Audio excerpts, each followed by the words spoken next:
Bismillahirrahmanirrahim. Sama-sama kita dengarkan kajian kita Safinatul Najah yang akan disampaikan oleh guru kita Al-Ustaz Musallam. Pada beliau kami persilakan.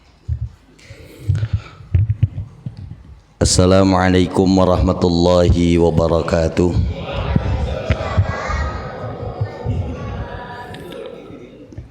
A'udzu billahi minasyaitonir rajim. Bismillahirrahmanirrahim. Alhamdulillahilladzi ja'ala syahra ramadhana sayyidash syuhuri wa anzala fihi al-Qur'an. Fa'azzama qadrahu bidzalika wa rafa'ahu wa ajzala fihi al-ihsanu bi fathil jinan. Asyhadu an la ilaha illallah wahdahu la syarika lahul malikul hannanul mannan. Wa asyhadu anna sayyidana wa habibana wa nabiyyana wa maulana Muhammadan abduhu wa rasuluhu bima yarkha rabbuhu qad qama wa shama ramadhana khalisan liwajhillahi khaira siyam. Amma ba'du, ay amma harfu syartin daiman wa tafsilin ghaliban mutadamminin ma'na syarti tahtaju ilal jawab kama qala Ibnu Malik fi Alfiyah. Amma kamah mayakum min syai'in wafa litil wiha wujuban ulifa. Ay ba'dal basmalah walhamdulillahi rabbil alamin li mahabbatihi sallallahu alaihi wasallam fi hadzal maghfalah wa quri'a fi hadzal qaryah. Hadratul mukarramin wal muhtaramin, para alimil ulama, para asyatid, para hujjaj, para ju'ama, para sesepuh bini sepuh, para tokoh masyarakat, wabil khusus Ketua DKM Masjid Jami Al-Furqan, hafizahullah wa ra'ah wa ballagha kulla amalahu wa rajah fi khairi wa lutfi wa afiyah waj'alhu naf'an lil ummatil muhammadiyah. Juga sesepuh kita, Bapak Ketua RW kita, Bapak Hendrik Kurniawan, hafizahullah wa ra'ah wa ballagha kulla amalahu wa rajah fi khairi wa lutfi wa afiyah waj'alhu naf'an lil ummatil muhammadiyah. Guru kita bersama Al-Mukarram wal Muhtaram Al-Ustaz Rahmatullah, hafizahullah wa ra'ah wa ballagha kulla amalahu wa rajah fi khairi wa lutfi wa afiyah waj'alhu naf'an lil ummatil muhammadiyah. Al-Mukarram wal Muhtaram Al-Ustaz Khairul Ulum, hafizahullah wa ra'ah wa ballagha kulla amalahu wa rajah fi khairi wa lutfi wa afiyah waj'alhu naf'an lil ummatil muhammadiyah. Para tokoh masyarakat yang hadir, para guru lainnya, para asyatid lainnya yang hadir, wa ta'anallahu ta'ala bituli hayatihi wa nafa'anallahu ta'ala bi'ulumih. Bapak beserta ibu sekalian yang tentu namanya tidak dapat kami sebutkan satu persatu, namun insya Allah sedikit pun tidak mengurangi rasa hormat dan ta'zim kami pada kesempatan malam hari ini. Puji serta syukur marilah sama-sama kita panjatkan kehadirat Allah yang Maha Ghafur, yang mana atas limpahan rahmat, taufik, hidayah serta inayahnya, alhamdulillah pada kesempatan malam hari yang mulia ini kita kembali dapat berkumpul di masjid yang kita cintai ini dalam rangka yang pertama adalah tawakuf sementara taklim jelang Ramadan. Loh, ngaji kok ditutup? Kenapa nggak dibuka aja? Kan Ramadan bagus kalau ngaji. Betul. Tapi kita ittiba kepada para ulama, bahkan imam kita, Imam Syafi'i, madhab kita dalam fikih itu kan Imam Syafi'i. Kitab yang kita kaji pun kitab fikih adalah fikih Syafi'iyah. Beliau menutup majelisnya ketika akan datang bulan Ramadan. Kenapa? Karena di bulan Ramadan kegiatan jauh lebih padat daripada kegiatan-kegiatan di luar Ramadan. Jadi acara yang pertama tawakuf sementara, ini ya disclaimer, sementara. Jadi bukan ngajinya udah ditutup, dapur mau ngaji lagi ntar ya udah habis lebaran kita buka lagi ya Pero ya. Jangan nutupnya doang semangat, bukanya kagak kita. Kita ditutup sementara, ba'da Ramadan kita nanti akan buka kembali. Yang kedua, kita munggahan ya bahasa populer sekarang munggahan itu menyambut datangnya bulan suci Ramadan dengan hati yang gembira itu. Bahasa dulu kita sering gunakan orang-orang tua kita itu munggahan. Munggahan itu bentuk ekspresi dari senangnya seorang mukmin karena akan datang bulan yang suci adalah Ramadan. Orang-orang tua kita menyebutnya dengan bahasa munggahan. Emangnya kalau kita senang ada hikmahnya? Ada, pahalanya juga ada, sering kita dengar dalilnya. Kata Nabi sallallahu alaihi wasallam, "Man fariha bidukhuli ramadhana harramallahu jasadahu 'alan niran." Barang siapa orang yang senang akan datangnya bulan Ramadan, maka jasadnya Allah haramkan untuk disentuh oleh api neraka. Ini kita munggahan bentuk senangnya akan datang bulan Ramadan. Karena bulan Ramadan dikit lagi mau datang sama kita. Kira-kira hari apa? Hari Kamis ya, insyaallah ya. Hari Kamis kita udah puasa. Insya Allah pada hari Rabu maghrib itu hilal sudah di atas 2 derajat. Itu kita menjalankan hadis dari Nabi Sallallahu Alaihi Wasallam. Kata Nabi Sallallahu Alaihi Wasallam, "Sumu li ru'yatihi wa aftiru li ru'yatihi." Puasalah kamu karena hasil ru'yat dan berlebaranlah kamu karena hasil ru'yat. Di sini kadang-kadang kita suka beda pendapat dengan saudara-saudara kita. Nggak ada masalah sebetulnya kalau misalkan beda pendapat. Beda pendapat itu nggak akan jadi ribut. Biasanya yang jadi ribut itu beda pendapatan. Baru ribut ya. Tapi kalau beda pendapat mah nggak akan ribut. Ada yang menetapkan bulan Ramadan itu dengan hisab. Hisab itu perhitungan. Ada yang menentukan bulan Ramadan itu pakai ru'yat dengan penglihatan. Ada sebagian saudara kita dia pakai hisab, gitu, dihitung. Oh, bulan Ramadan itu jatuhnya tanggal sekian karena menurut perhitungan hilal itu tanggal sekian sudah imkanur ru'yah, sudah mungkin bisa dilihat. Gitu. Nah, ulama-ulama kita mayoritas yang ada di Indonesia dan yang bermadhabkan Syafi'i biasanya menggunakan metode ru'yat. Hisab iya, ru'yat juga ya. Ya. Kenapa nggak pakai hisab doang, nggak pakai perhitungan doang? Karena kalau kita pakai perhitungan doang, ada kemungkinan salah nggak kalau ngitung? Ada. Namanya ngitung 32, 32, 33, 33, 34, 34, 43, katanya begitu. Jadi 34 ke 43. Atau begini, menurut perhitungan ini maling masuk ke dalam rumah ini, udah dikepung semuanya, pintunya ada satu, jendelanya ada satu, semuanya sudah dihalangin. Menurut perhitungan, karena dicari di dalam itu udah nggak ada, di kamar mandi pun nggak ada. Menurut perhitungan ini maling kayaknya ngumpet di kolong ranjang. Pas masuk ke kamar, dibuka itu ranjang, disingkap, nggak ada. Mungkin nggak begitu? Mungkin, oh ternyata malingnya ngumpet di plafon, kan bisa aja begitu. Menurut perhitungan, besok itu hilal sudah imkanur ru'yah menurut perhitungan. Tapi mungkin nggak meleset? Mungkin. Maka kita Ahlus Sunnah wal Jamaah nih yang ada di Indonesia biasanya pakai metode ru'yat, melihat dengan mata kepala. Karena kalau melihat dengan mata kita nggak mungkin bisa dibohongin.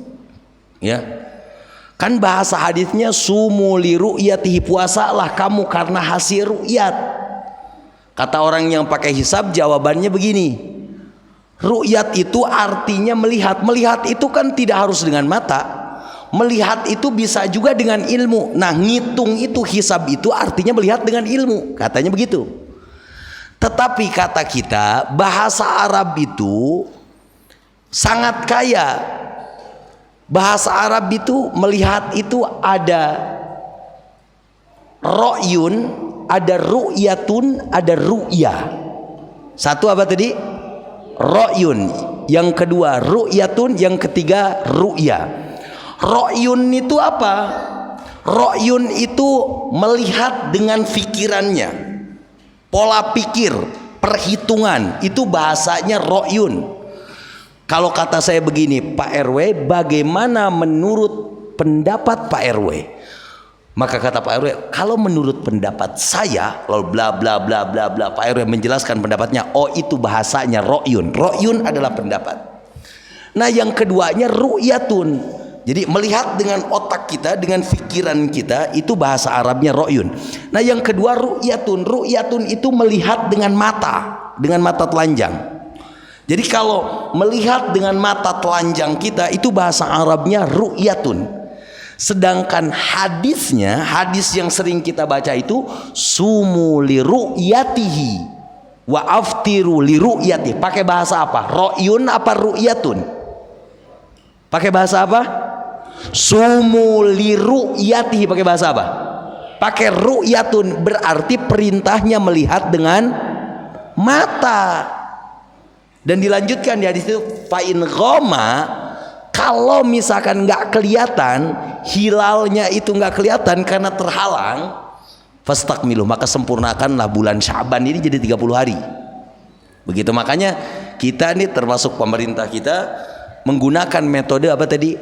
Ru'yat. Karena kalau melihat dengan mata nggak mungkin bisa dibohongi. Dan menurut perhitungan di Indonesia itu kalau misalkan di bawah 2 derajat, di bawah ufuk, hilal itu tidak imkanur ru'yah, nggak mungkin bisa dilihat dengan mata. Maka yang bisa di ru'yat itu kalau hilal sudah di atas 2 derajat atau lebih, baru bisa di ru'yat. Baru bisa dilihat dengan mata. Nah menurut perhitungan besok itu sudah di atas 2 derajat, sudah imkanur ru'yah hari Rabu malam Kamis itu, insya Allah ya. Tapi keputusannya nanti nonton TV aja, nonton berita gitu. Puasa kita hari Kamis, bisa nggak kita puasanya hari Sabtu? Ya terserah lu itu mah. Kalau emang malas dari awal ya. Nah yang dilihat itu apa? Yang dilihat itu hilal. Apa itu hilal? Hilal itu anak bulan. Bentuknya seperti apa? Bentuknya seperti bulan sabit, warnanya merah. Jadi bulan itu di dalam bahasa Arab itu ada 3 bahasa. Ada hilal, ada qamar, ada badr. Nah, hilal itu apa? Anak bulan, bayi bulan. Itu muncul tanggal 1 sampai dengan tanggal 3 biasanya. Tanggal 3, tanggal 4 gitu. Nah dari tanggal 4 ke tanggal 13 itu bahasanya qamar. Bulan remaja, bukan qamar yang ada di film preman pensiun yang rambutnya jabrik, bukan. Qamar gitu, bulan remaja, belum sempurna. Nah, kalau bulan sudah bulat sempurna itu bahasa Arabnya badr atau badru. Siapa namanya? Badruddin, bulannya agama kan gitu. Makanya ketika Nabi SAW hijrah dari Makkah ke Madinah, disambut oleh sahabat Ansor membaca salawat tala'al badru alaina, telah datang badru. Nabi SAW digambarkan sebagai bulan yang sempurna, bulat sempurna, bulan purnama. Alaina, kepada kami, min thaniyatil wada', dari gerbang masuk pintu kota Madinah. Gerbang kota Madinah namanya Thaniyatul Wada'. Nanti kalau umroh, kalau haji, bilang ke TL-nya atau ke mutawifnya, saya pengen tahu Thaniyatul Wada' itu di mana. Dan biasanya kalau umroh yang di Zarah itu udah pokoknya Masjid Kiblaten, Masjid Kuba, Kebon Korma, Gunung Uhud dah. Itu biar tahu Nabi Thaniyatul Wada' itu di mana. Itu minta antar nanti. Tapi kalau dulu ada gerbangnya, kalau sekarang udah nggak ada. Kita napak tilas saja. Orang Madinah itu melihat ketika Nabi SAW datang tuh ke arah mana gitu. Itu rasanya luar biasa tuh. Ya mudah-mudahan kita bisa ke sana nanti insya Allah. Nah itu ya. Jadi nggak usah diperdebatkan. Berbeda pendapat nggak ada masalah. Oh saya mah mau duluan aja. Kalau menurut perhitungan misalkan besok hari Selasa udah puasa, ya monggo. Nggak usah jadi ribut. Ya. Beda pendapat mah wajar. Kita nggak perlu ribut karena beda pendapat. Saya sering tekankan ini di majelis saya ataupun dimanapun, kita nggak perlu ribut. Apalagi tidak ada feedback yang bagus buat kita gitu loh. Ini kita kadang-kadang mayoritas orang Indonesia ini senang banget ribut, senang banget berdebat. Apa-apa diperdebatkan. Dan saya adalah orang yang tidak terlalu suka berdebat. Prinsip saya begini. Kopi buatannya Mang Anu enak nih. Kata yang satu, enggak Ustaz, yang enak mah buatan Mang ini. Oh mantap. Oh ya udah, ente bener. Kadang-kadang orang enggak dong, ini yang benar. Bang ini sampai ribut gara-gara ngeributin kopi. Apa dampaknya, apa yang kita terima tuh apa? Nggak ada. Atau selanjutnya nih, saya sering tekankan juga, kita jangan ribut. Bentar lagi tahun politik, saya sering tegaskan ini. Ribut, debat, ngejagoin si fulan sampai ribut. Yang tukang ojeknya, tukang becanya, tukang dagangnya, nggak di mana-mana berdebat. Nggak perlu berdebat. Masing-masing aja. Misalkan saya punya jagoan ini, ente punya jagoan si fulan, ya silakan. Punya alasan masing-masing kok, kita nggak perlu ribut. Kadang-kadang lagi ngojek berdebat, bang ada tarikan ono katanya, udah tar dulu, gua lagi debatnya belum kelar. Ujung-ujungnya balik ke rumah udah bawa duit, bini yang ngomel. Kan begitu, nggak perlu ribut. Kadang-kadang kita suka sok pinter pak, berdebat membahas pertumbuhan ekonomi Indonesia. Pertumbuhan ekonomi dapurnya masih morat marit, kadang-kadang kan aneh gitu. Sebenarnya pertumbuhan ekonomi Indonesia itu adalah wow, pinter banget. Debat di warung kopi kan. Habis itu mau mana bang, pulang lu ada duit nggak, katanya bocah gua bulan bayaran. Tolol amat kata kita, lo dikira pinter gitu bisa nata negara gitu, dia bisa bahas itu negara, dapurnya udah aman, ternyata belum aman juga dapur sendiri. Daripada kita berdebat, mendingan lihat ke dapur kita pak, nggak usah berdebat, lihat istri kita, lihat anak kita mau masak ada nggak berasnya, punya nggak gasnya, bocah mau jajan ada nggak duitnya. Kalau kontrakan udah dibayar belum? BPJS sudah dibayar belum? SIM punya enggak? Begitu-begitu aja.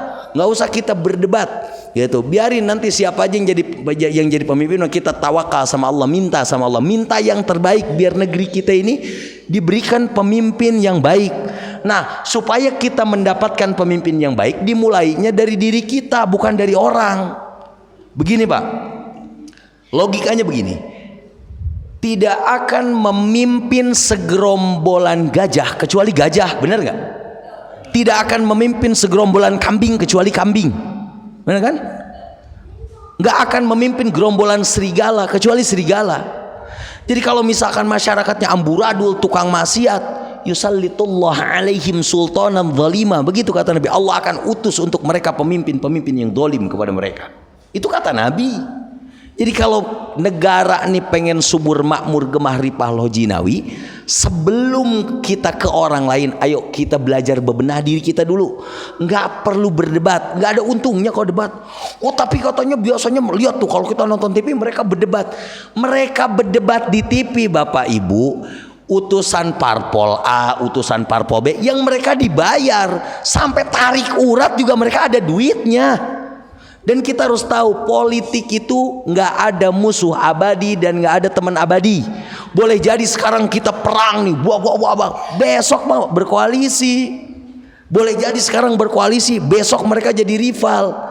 Nah kita jangan jadi korban. Kurang bagaimana pemilu kemarin? Kita ngambil pelajaran. Yang cerai lah sama bininya, berantem sama mertuanya, sama tetangganya kagak akur. Ya yang di atas mah udah pada biasa lah, yang cerai mah tetap cerai. Ya Allah ya Rabbana, udah kita jangan mau diadu domba sama buzzer udah. Dan kalau ada berita sama kita, nggak usah langsung share, periksa dulu itu berita benar atau enggak. Kan kita diperintahkan sama Allah, in ja'akum fasiqun binaba'in fatabayyanu, periksa itu berita benar atau enggak. Begitu. Maka nggak usah ribut. Kita boleh berbeda pilihan, tapi nggak perlu kita ribut. Bukankah yang kita inginkan negeri ini damai?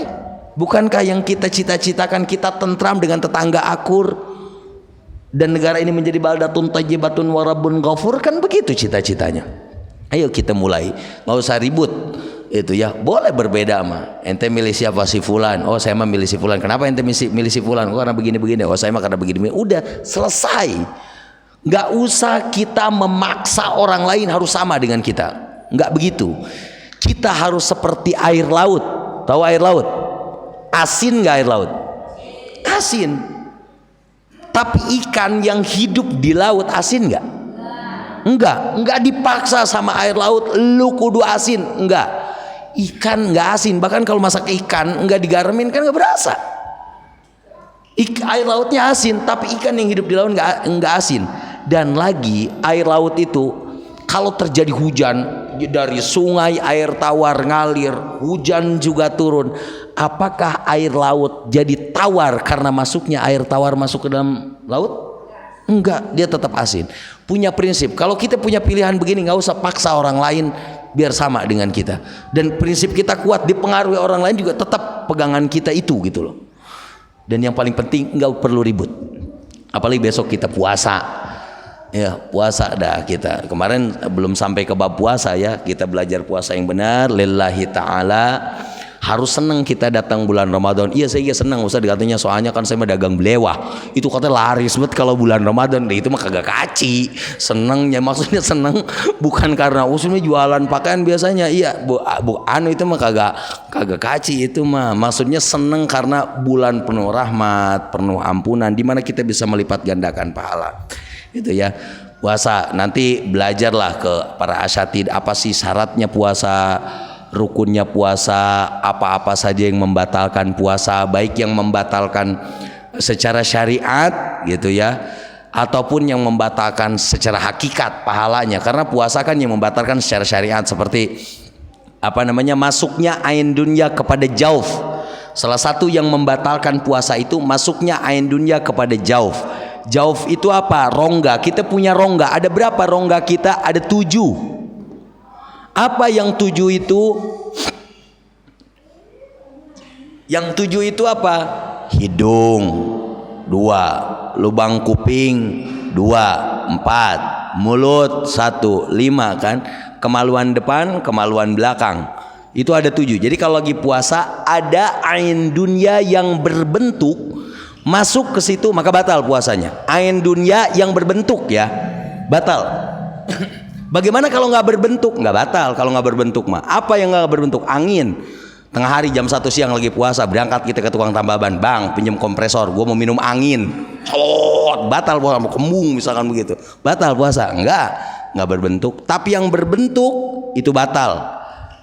Ini puasa ngupil belum, kan ada batasannya. Hidung ada batasannya. Mana zahir badan, mana jauh batas dalamnya tuh ada batasannya. Kuping begini aja bawa bulu ayam kemana-mana suka ada orang begitu bulu ayam gitu tuh. Iya kan? Ada aja, jangan. Ya. Nah kalau ain dunia masuknya ke tubuh kita tidak melalui jauf mah nggak batal. Apa contohnya? Lagi puasa kita tetes mata, batal nggak? Mata kita perih banget. Tengah hari kita lagi puasa mau tetes mata, pakai obat tetes mata misalkan, batal nggak? Nggak batal. Kata ulama walaupun terasa pahit di tenggorokan, kita perih mata kita nih, udah beli Insto deh, merek dagang ya. Maksudnya pokoknya tetes mata ada apa aja tetesin, gitu. Itu nggak batal puasa.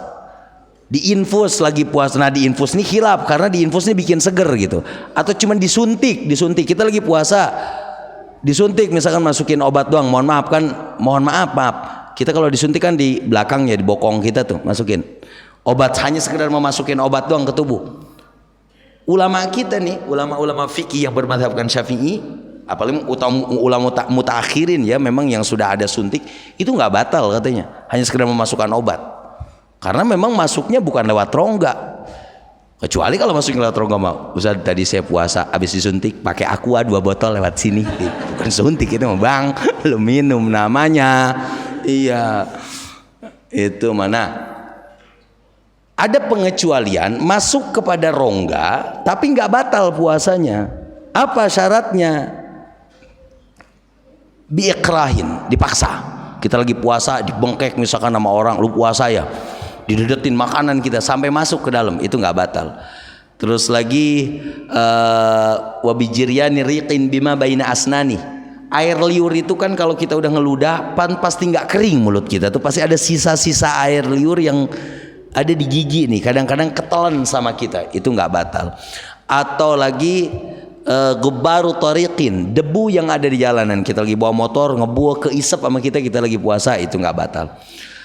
Atau lupa, binisyanin lupa nih, nggak inget kalau kita lagi puasa, habis sahur berangkat ke masjid misalkan bapak-bapak nih, habis sholat subuh wirid itu kan nungguin sholat duha, tidur bangun jam 8 sholat duha, habis sholat duha pulang, habis sahur belum dibenahin tuh sama istri, lupa dikira kita nggak puasa. Waduk aja kita makan, habis nasi 3 piring, kopi 5 gelas, rokok 2 bungkus. Waduh, ya Allah, gue lagi puasa ini. Batal puasanya? Enggak, lupa mah. Iya, kalau lupa mah nggak batal. Bahkan kata ulama, walaupun jalan buat lupanya disengaja, jalan buat lupanya tuh disengaja, itu nggak batal puasanya secara syariat ya. Saya sering cerita ini, si Kabayan di Sunda itu ada tokoh namanya si Kabayan. Si Kabayan itu kalau bulan puasa berangkat ke sawah bawa nasi, Pak. Dibawa nasi, sambel, lalabuan, ikan asin. Kata mertuanya, Kabayan kagak puasa lu. Lah puasa, Bah. Itu bawa nasi. Lah siapa tahu ntar saya lupa. Lah kalau lupa kan saya kagak repot, udah tinggal makan. Lah kalau saya lupa nasinya kagak, penerugi saya. Ke sawah dia lupa, makan, batal puasanya. Kagak, nggak batal. Ya cuman dosa, ngakalin biar lupa. Iya. Jadi lupa nggak batal. Dan kita, kata ulama, orang yang lupa itu pada hakikatnya sedang disuapi oleh Allah. Maka makruh hukumnya kita ngingetin orang lupa buru-buru. Misalkan kita tahu teman kita lagi puasa nih, waduk aja dia minum, tunggu dulu sampai selesai. Atau dia pas dilihat, Ustaz lagi makan dia, padahal dia kan lagi puasa. Datang kita cuek aja karena dia kira bukan bulan puasa, cuek aja makan. Tunggu sampai makannya selesai baru ingetin, Bang, abang lagi puasa. Gitu adabnya tuh seperti itu. Lah ini orang baru kayak begini minum. Wah, itu tuh orang. Tuh nggak kelar. Lupa, jadi lupa nggak batal puasa. Dan banyak sebetulnya ilmu-ilmu yang berkaitan dengan puasa. Ya nanti banyak sebenarnya kalau dibahas panjang. Cuman saya ingin tambahkan sedikit. Apa sih? Kenapa sih kita diwajibkan berpuasa oleh Allah Subhanahu Wa Taala? Kenapa? Allah sudah ceritakan dalam Al-Quran, ayatnya kita sudah hafal. Ya ayyuhalladzina amanu kutiba alaikumus syiyam kama kutiba alal ladzina min qablikum la'allakum tattaqun. Kenapa puasa ini diwajibkan kepada kita? Di ujung ayat itu Allah sebutkan la'allakum tattaqun, supaya kita nih hamba Allah menjadi orang yang takwa. Apa itu takwa? Takut sama yang tua? Bukan. Takwa itu definisinya kita sudah tahu juga, imtithalul awamirillahi wa ijtinabun nawahi. Taat, nurut sama Allah Subhanahu wa taala. Tujuan Allah wajibkan kita puasa supaya kita itu bisa nurut, bisa menjalankan semua perintah Allah dan bisa menjauhi larangannya. Mungkinkah bisa begitu? Mungkin. Kan sekarang ada penelitian. Banyak ilmuwan yang meneliti bahwa habits itu, kebiasaan itu bisa dibangun. Gitu loh. Habit itu akan terbentuk dalam waktu, menurut para peneliti ini 21 hari. Jadi kalau misalkan kita ingin terbiasa melakukan sesuatu, misalkan saya ini setiap habis sholat subuh saya harus lari minimal 2 kilo. Lakukan itu selama 21 hari. Maka di hari ke-22, ke-20 itu udah otomatis tuh. Udah otomatis kita dibangun. Kalau enggak tuh ngerasa punya utang gitu loh. Terbebani kita. Jadi habits itu bisa dibangun dalam waktu 21 hari. Itu ya. Atau misalkan kebiasaan-kebiasaan lainnya. Nah, begitupun dengan Ramadan. Ramadan Allah wajibkan kepada kita untuk membentuk habits kita. Bukan 21 hari lagi, tapi 30 hari. Yang kagak biasanya kita tadarus, kan tadarus bulan Ramadan malam, iya kan? Yang gua biasanya terawih, ya emang kagak biasa terawih, kita mau di luar Ramadan. Ustaz saya mah rajin, saya mah udah belum puasa belum sampai, saya mah udah terawih duluan Ustaz. Kemarin kita udah kelar Ramadan, saya terawih aja, orang gila kali lo, iya kan? Terawih bulan puasa, tapi artinya kita dilatih sholat malam, yang nggak biasanya berjamaah, kan begitu. Ya, nah itu dibentuk kita, dilatih selama 30 hari. Maka begitu selesai Ramadan, habits kita ini udah terbentuk gitu loh. Kita ini udah sanggup berjalan selama 1 tahun ke depan, udah nurut banget sama Allah. Karena sholat udah nggak biasa ditinggalin, biasa berjamaah, biasa sholat malam, biasa tadarus. Kenapa selesai Ramadan banyak orang yang nggak berubah begitu-begitu aja? Ya karena di Ramadan juga nggak dibentuk habitsnya tuh. Tetap aja sholat yang kagak berjamaah, kadang-kadang puasa kagak, kan begitu. Puasa, usahakan puasa ya. Kita mah orang-orang yang sehat mah. Iya katanya bulan puasa kan setan dibelenggu ya Ustaz. Iya, tapi katanya siang-siang katanya suka ada itu orang-orang Islam katanya makan di warteg. Apa setan ada yang lepas? Katanya kan begitu. Bukan lepas, Pak. Kita nih punya hawa nafsu. Ini setan ini sebenarnya cuman orang ketiga, cuman tetangga sebelah setan itu. Kerjanya cuma ngurak-ngurak kita doang. Tanpa setan pun manusia sudah punya hawa nafsu yang selalu mengajak manusia kepada jalan yang salah. Jadi walaupun setan dibelenggu, manusia udah bisa maksiat sendiri. Maka ayo sebentar lagi masuk bulan Ramadan, kita berlatih taat kepada Allah Subhanahu wa taala. Insya Allah kalau melakukan Ramadan dengan baik dan benar, setelah Ramadan selesai kita betul-betul menjadi orang yang bertakwa. Ya, kenapa kita harus bertakwa? Karena kata Nabi Sallallahu Alaihi Wasallam, wa khairaz zad at-taqwa. Sebaik-baiknya bekal di akhirat itu adalah takwa. Emang di akhirat butuh bekal? Butuh. Saya kasih analogi begini. Kita hidup di dunia butuh bekal nggak? Butuh. Apa bekalnya di dunia? Duit, pinter. Wah, cepat ini urusan duit nih. Orang Pak yang banyak duitnya menjalani kehidupannya nggak sulit, nggak begitu rumit. Mau beli mobil pakai duit, beli makanan pakai duit, naik ojek pakai duit, beli rumah pakai duit. Orang yang banyak duitnya enak, apapun udah tinggal beli. Menjalani kehidupannya tidak begitu rumit. Oh tapi duit nggak bisa ngejamin kebahagiaan. Stop, geser. Kita lagi nggak bahas kebahagiaan. Tapi artinya ini orang yang banyak duitnya menjalani kehidupannya jauh lebih mudah, kan begitu? Benar kan? Kenapa menjalani kehidupannya mudah? Karena dia banyak duitnya, bekalnya banyak. Banyak orang yang mengeluh begini, sayang gua mah katanya, gua nyesal banget nggak dengerin orang tua gua ngomong dulu. Emang orang tua lu ngomong apaan? Nah, tahu kan gua kagak dengerin katanya. Bukan, maksudnya kan orang tua suruh nabung, suruh apa, lu punya masa depan begini. Gua nggak turutin omongan orang tua gua. Sekarang gua nggak punya apa-apa, tabungan nggak punya dan lain-lain, kan begitu. Karena kita nggak nurut sama orang tua kita, akhirnya belangsak, gitu kan, butuh duit, nggak punya duit dan lain sebagainya. Di dunia ini butuh bekal, bekalnya duit. Nah di akhirat bekal yang dibutuhkan bukan duit, tapi ketakwaan dan amal soleh.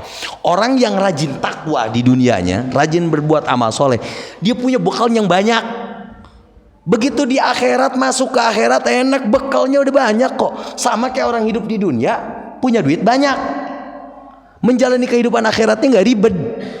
Kan kita sering di alam kubur itu gelap, nanti datang seseorang dengan wajah yang bercahaya sehingga alam kubur itu jadi terang. Siapa dia? Dia adalah sholatnya. Kan begitu, kita sering mendengar itu kan.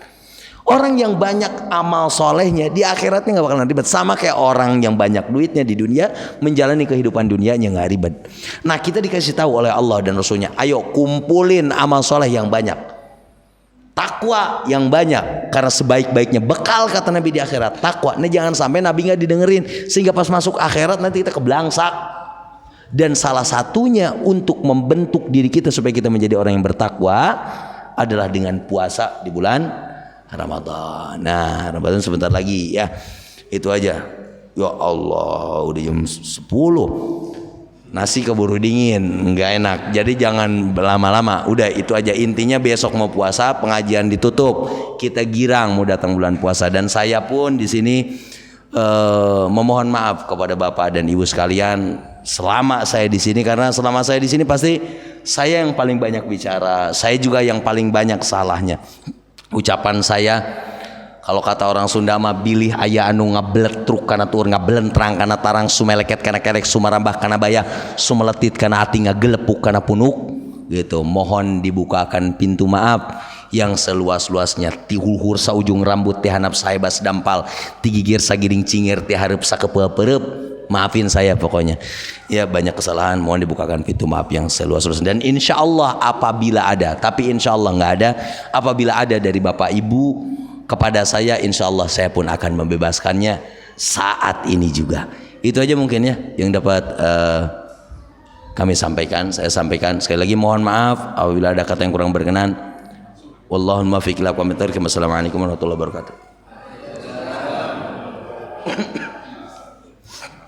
Udah, doa beliau aja nih, bagi-bagi.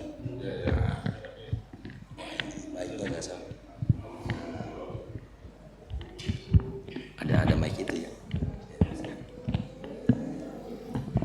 Assalamualaikum waalaikumsalam warahmatullahi wabarakatuh.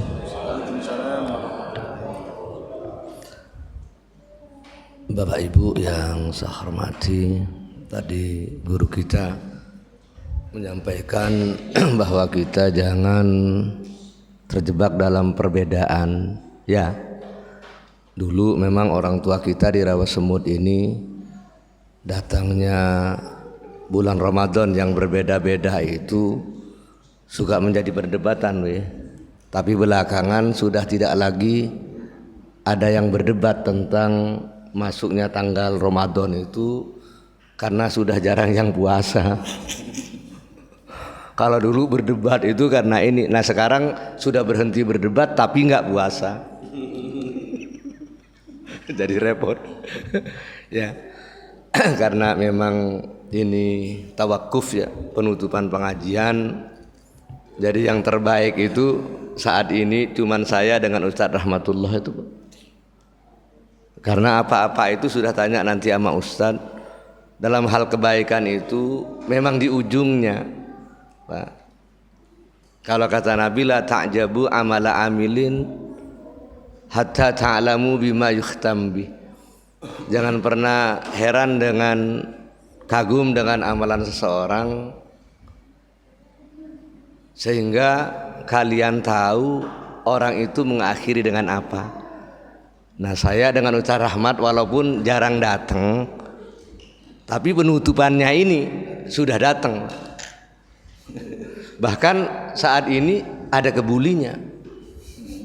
Manusia itu memang itu yang dibilang, yang ibu-ibu sering nyanyikan, ya Allah biha, ya Allah biha, ya Allah bihusnil. Nah ini saya di ujung memang sudah kebenaran memang ya. Saya berharap mudah-mudahan Masjid Al-Furqan ini terus diramaikan dengan taklim ini. Karena masjid ini akan hidup kalau taklimnya hidup. Jadi bukan cuma zikir saja, karena warisan Nabi itu ya ilmu. Nabi kalau masuk masjid ada yang taklim, ada yang zikir, ada yang membicarakan tentang hukum maksudnya. Nabi itu memilih taklim. Cuman memang kadang-kadang membosankan, kadang-kadang ngaji itu. Ya. Tapi untuk orang Rawasemut, paham?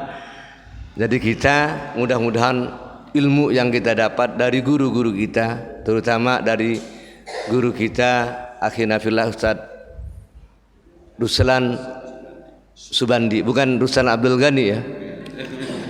Semuanya menjadi ilmu yang nafi. Ya, karena dengan begitu kita yang digambarkan Allah dalam Al-Quran orang yang mendapat hikmah. Ya, hikmah dalam Al-Quran itu oleh mufassir diberi tafsir ilmu nafi. Wa may yu'tal hikmata faqad utiya khairan katsira. Orang yang diberi hikmah adalah orang yang telah diberi kebaikan yang sangat banyak. Ya, ini ilmu. Makanya itu tadi berbicara tentang ilmu. Tapi kalau bicara siapa yang paling baik saat ini, ya saya dengan Ustaz Rahmat. Walaupun tidak pernah menghadiri di pengajian-pengajian yang berjalan, tapi hari penutupannya ini sudah datang, Pak. Saya sudah terbawa itu. Nama sudah dicatat di ini, masuk itu dari awal sudah. Ya. Makanya kita memang jadi umat Nabi Muhammad mesti cerdik, Pak, di dalam mencari menggapai pahala itu. Ada amalan-amalan yang ringan tapi berpahala besar. Ya kayak gini caranya. Saya udah dibel tuh Ustaz, Kang, nanti ada kebulinya. Ya nggak apa-apa datang begini karena kebuli, tapi datang terus berkumpul dengan orang yang taklim itu tidak berpengaruh. Kalau ada orang zikir, ya kalaupun kita mau ini tetap saja ya, tetap, Pak. Jadi mudah-mudahan ini terus hidup dan semakin hari terus jamaahnya semakin bertambah. Lebih baik saya bilang kepada ketua DKM, lebih baik dari gerimis saja dulu, kemudian terus membesar. mengikuti sunatullah dalam memberikan nikmat daripada membesar, pertama besar kemudian terus menyusut, mendingan dari kecil ke besar. Ya, kita doa mudah-mudahan intinya doa kita itu ilmu yang kita dapatkan seberapapun ya, menjadi ilmu yang berguna. Bismillahirrahmanirrahim. Alhamdulillah rabbil alamin hamdan syakirin hamdan amin hamdan yafi ni'amahu yukafi mazida ya rabbana lakal hamd kama yanbaghi li jalali wajhikal karim wa azimi sultanik. Allahumma salli wa sallim ala sayyidina Muhammadin fil awwalin wal akhirin. Allahumma salli ala sayyidina Muhammad wa ala ali sayyidina Muhammad salatan tufattihu lana biha babar ridha wa taysir wa tughalliqu biha anna babasy syarri wa ta'sir wa takunu lana biha waliyan wa nasirah ya ni'mal maula wa ni'mal wakil ni'mal maula wa ni'man nasir wa la haula wa la quwwata illa billahil aliyil azim. Rabbana anfa'na bima 'allamtana Rabbi 'allimna alladhi yanfa'una Rabbi faqihna wa faqih lana wa qarabatil lana fi dinina. Rabbana taqabbal minna innaka antas samiul alim wa tub 'alaina innaka antat tawwabur rahim. Rabbana atina fid dunya hasanah fil akhirati hasanah wa qina adzabannar wa adkhilnal jannata ma'al abrar ya aziz ya ghaffar ya rabbal alamin. Sallallahu ala khair halqi sayyidina Muhammadin wa ala alihi wa ashabihi ajma'in bi fadli subhan rabbika rabbil izzati amma yasifun wa salamun alal mursalin walhamdulillahi rabbil alamin. Assalamualaikum warahmatullahi wabarakatuh.